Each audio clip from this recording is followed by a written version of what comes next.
ఒక్కసారి కొమ్మూరి గోల్డ్ కి కాల్ చేయండి. తాకట్లో ఉన్న మీ బంగారాన్ని విడిపించి మార్కెట్ ప్రైస్ కి వాళ్ళు కొనుక్కుని మిగతా డబ్బులు మీకు ఇచ్చేస్తారు. వెనిజులా దేశాన్ని భూకంపం వణికించింది. ఇది భూకంపం కాదు, భూ ప్రళయంగా శాస్త్రవేత్తలు అభిప్రాయాలు వ్యక్తం చేస్తున్నారు. ఎందుకంటే గడిచిన 100 ఏళ్లలో ఎప్పుడు కూడా లేని విధంగా ఈరోజు వెనిజులాను మొత్తం కూడా భూమి కంపింపజేసి అక్కడున్న ప్రజలందరూ కూడా గుప్పిట్లో ప్రాణాలను పెట్టుకొని పరుగులు తీస్తున్న ఆ దారుణమైన ఆ విజువల్స్ మనం అక్కడ చూడొచ్చు. మొత్తం వెనిజులా అదేవిధంగా జపాన్ ఈ రెండు దేశాలను కేవలం 40 సెకండ్ల వ్యవధిలో 7.5 రిక్టర్ స్కేల్ పైన 7.5 ఒకసారి 7.2 ఒకసారి రిక్టర్ స్కేల్ పై యొక్క భూకంప తీవ్రత నమోదైంది. ఇంత పెద్ద తీవ్రత గల భూకంపం గతంలో అంటే గడిచిన 100 ఏళ్లలో ఎప్పుడూ లేదంటే దాని తీవ్రత ఏ స్థాయిలో ఉందో అర్థం చేసుకోవచ్చు.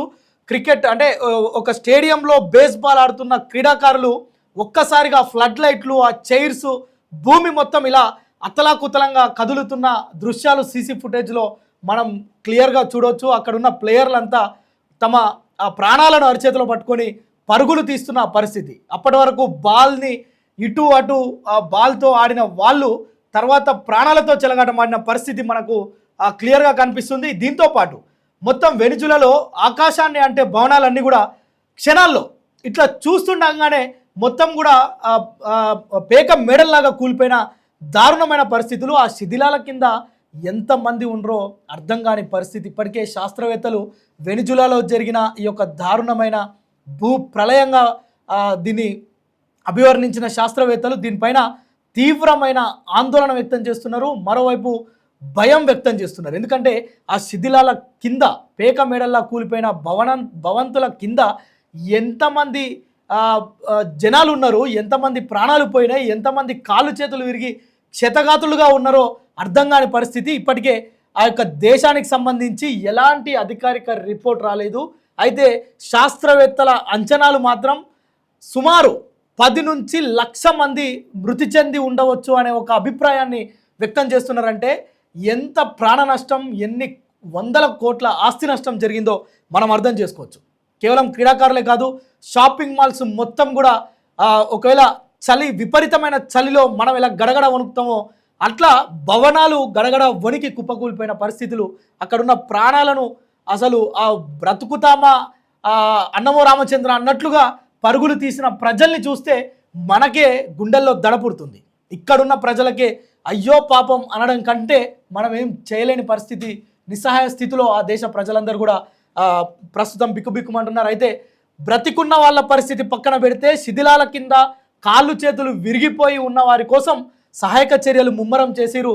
అయితే దీనికి సంబంధించి ఈ యొక్క దారుణమైన చిత్రాలు, దారుణమైన విజువల్స్ చూసిన ప్రపంచం అంతా కూడా ఇది మొత్తం దేనికి సంకేతం అనే ఒక ప్రశ్న ప్రస్తుతం లేవనెత్తున్న పరిస్థితి. అయితే నిన్నటి సాయంత్రం వరకు 6 గంటల వరకు చాలా ప్రశాంతంగా ఉన్న వెనిజులా ప్రాంతం 6 గంటలకు ప్రారంభమైన ఈ యొక్క ఎర్త్క్వేక్ ఏదైతే ఉందో, భూకంపం ఏదైతే ఉందో, కేవలం 1 నిమిషం వ్యవధిలో 40 సెకండ్ల వ్యవధిలో 2 సార్లు విపరీతమైన తీవ్రతతోటి రావడంతో మొత్తం కూడా జపాన్ కావచ్చు, ఇటు వెనిజులా కావచ్చు, ఈ 2 ప్రాంతాల్లో అత్యవసర సేవలు తప్ప వీటికి మినహాయించి ఏ ఒక్క కార్యకలాపాలు కూడా ఆ దేశంలో ప్రస్తుతం ఎక్కడ కూడా ఏమీ కనిపిస్తలే. మొత్తం కూడా భయానకమైన పరిస్థితులు, భయంతో వణికిపోతున్న ప్రజలే కనిపిస్తున్నారు తప్ప మరోవైపు ఇంకా వేరే దృశ్యాలు ఏమి కూడా మనకు కనిపించని పరిస్థితి.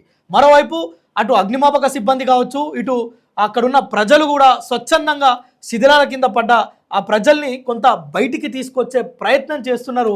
అయితే అక్కడ హృదయ విదారకమైన సంఘటనలు, పాపం చిన్నారులు, స్కూల్కు వెళ్ళిన పిల్లలు, వ్యాపార సముదాయాల్లో ఉన్న వాళ్ళు, ఉద్యోగాలు చేస్తున్న వాళ్ళు కావచ్చు, మొత్తం కూడా ఒక ఆర్తనాదాలు చేస్తున్న ఒక పరిస్థితులు మనకు వెనిజులా ప్రాంతంలో కనిపిస్తున్నాయి. అయితే మొత్తం కూడా ఆ దేశం అంతా కూడా కకావికలమైన పరిస్థితులు మనకు దర్శనమిస్తున్నాయి.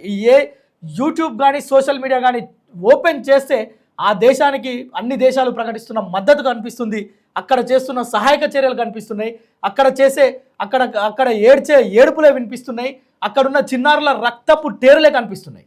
సో ఇంత భయానకమైన పరిస్థితులు ఆ దేశాన్ని మొత్తం కూడా అల్లకల్లోలం చేస్తున్నాయి. అయితే ఆకాశాలంటే భవనాలు కూడా మొత్తం కూడా నేలమట్టం కావడంతో అక్కడ ఎవరికి ఏమీ అర్థం కాని పరిస్థితి. ఈ 2 భూకంపాలు ఆ యొక్క ఈ రెండు దేశాలని మొత్తం కూడా ఒక అంటే ఒక ప్రశ్నార్థకంలో పడేసిన పరిస్థితి. ఆ దేశ ఆర్థిక పరిస్థితి వీటన్నిటిని పక్కన పెడితే కనీసం ప్రజల ప్రాణాలు ఉంటాయా పోతాయా? ఇప్పటికే 10,000 నుంచి 1,00,000 మంది అధికారికంగా ఇంకా ఎలాంటి డీటెయిల్స్ ఇంటర్నేషనల్ మీడియా ఇచ్చే వివరాలు తప్పిస్తే ఆ దేశం నుంచి ఇప్పటివరకు ఎలాంటి ఆధారాలు కానీ ఎలాంటి ప్రకటనలు కానీ ఎవరు కూడా చేయలేదు.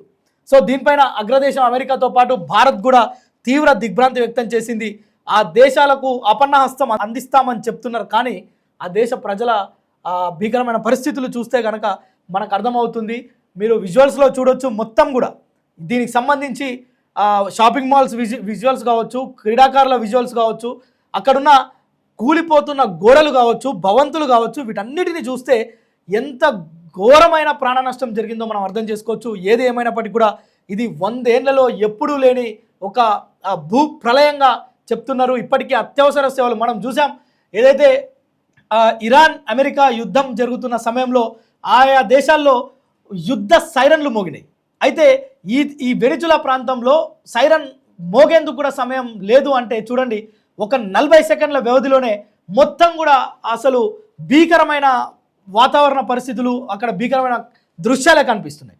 సో అలాంటి పరిస్థితుల మధ్య ప్రస్తుతం వెనిజులా కొట్టుమిట్టులాడుతుంది. ఆ దేశాలకు అపన్నహస్తం అందించేందుకు అనేక దేశాలు ముందుకు వస్తున్నప్పటికీ కూడా ఇంకా ఆ ప్రాణాలు మొత్తం ఆ శిథిలాల కింద ఉన్న పాపం చిన్నారులు, మహిళలు, వారిని కాపాడేందుకు ఎవరు కాపాడుతారా మమ్మల్ని అని ఎదురు చూస్తున్న ఆ దృశ్యాలు నిజానికి ఈరోజు ప్రపంచాన్ని మొత్తం కూడా కుదిపేస్తున్నాయి. అయితే ఇది దేనికి సంకేతం? ఇది యొక్క ప్రపంచం అంతానికి ఏమైనా సంకేతమా అంటే కూడా దీనిపైన కూడా సోషల్ మీడియాలో పెద్ద ఎత్తున చర్చ జరుగుతుంది. మీరేమనుకుంటున్నారో ఈ ఘటనకు సంబంధించి? వెనిజులాలో, జపాన్లో జరిగిన ఈ యొక్క ఘోరమైన భీకరమైన భూకంపానికి సంబంధించి మీరేమనుకుంటున్నారో కామెంట్ ద్వారా తెలపండి.